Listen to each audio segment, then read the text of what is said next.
Mais les dirigeants, par contre, ils n'ont aucune excuse. Les dirigeants, l'actionnaire qui paye les joueurs très cher pour certains, à l'image de Ben Arfa hier, que j'ai mis une couche tout à l'heure, mais quand j'entends son discours, moi ça m'horripile, c'est pas possible d'entendre ça. On a entendu hier soir dans l'after. Exactement. Donc, à travers ces discours-là et ces mentalités sur le terrain, maintenant, il faut dire stop, parce que le foot français, il va à la dégringolade. Vraiment, on est en train de régresser. On a une équipe, le Paris Saint-Germain, et c'est tout. Le reste, alors Lyon est en Ligue des Champions, alors j'espère pour eux qu'ils seront au niveau contre Barcelone, mais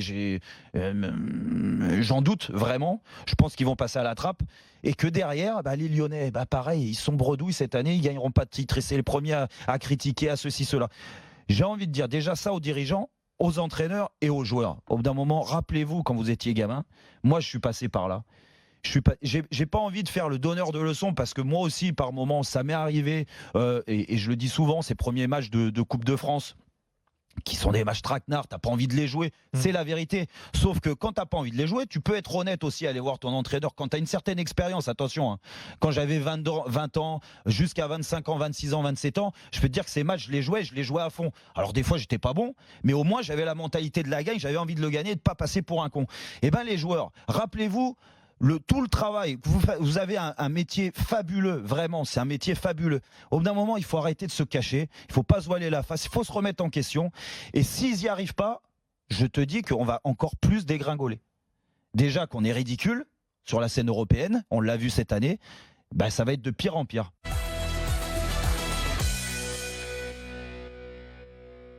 Dans ma critique, en fait, il y a une forme d'encouragement. Parce que sur ces dernières semaines, très franchement, il n'est pas bon, Mbappé. Il faut dire la vérité, il n'est pas bon.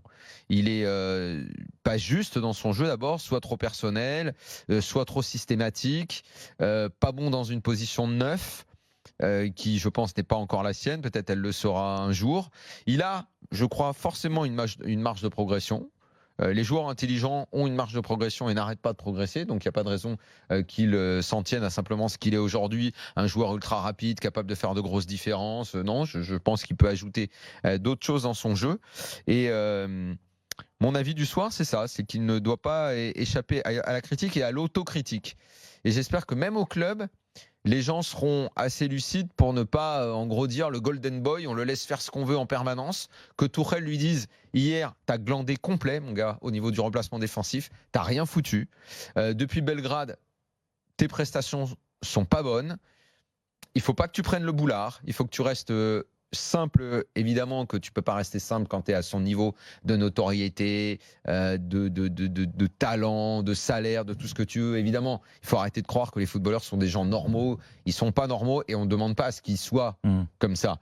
Ils sont comme ils doivent être, sauf qu'ils ont une exigence à maintenir au niveau de résultats. Ça a été un gros transfert, c'est un énorme salaire, c'est une star. Il y a une grosse attente autour de lui. Il faut ni être indulgent, il faut être pas indulgent, il faut être exigeant, parce qu'on est exigeant avec les joueurs talentueux. Évidemment qu'on sera plus exigeant avec lui qu'avec, j'en sais rien moi, Choupo-Moting par exemple.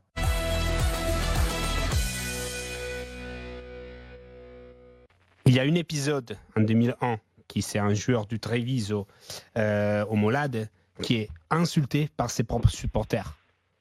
Généralement, les racismes, c'est une forme, je trouve, très ignorante de mépris de l'adversaire. En Italie, est utilisé presque sans souci, mais là, aujourd'hui, on a arrivé depuis des années à combattre vraiment, depuis, je pense, une dizaine d'années, ça a commencé à combattre vraiment ce gros problème du racisme, mais c'est utilisé pour insulter, pour dénigrer, pour mépriser les adversaires. C'est pas un racisme. Oui, non, mais parce que il y en a, si tu fais Sébastien Louis le dit dans son article. Oui, mais si tu parles, les Italiens sont racistes. T'as Salvini au pouvoir, tu penses que les supporters de la Juve insultent Matuidi et de l'Inter insultent Asamoah. Mais là tu dis n'importe quoi. J'ai jamais dit ça. Moi j'explique une chose. J'ai jamais dit. Mais non, mais Simonet, mais arrête là. Non. Là t'arrives avec le drapeau collé sur le cul, genre les Italiens. On n'est pas. Qui va te dire que les Italiens sont racistes? La société c'est raciste. Et alors au stade c'est raciste.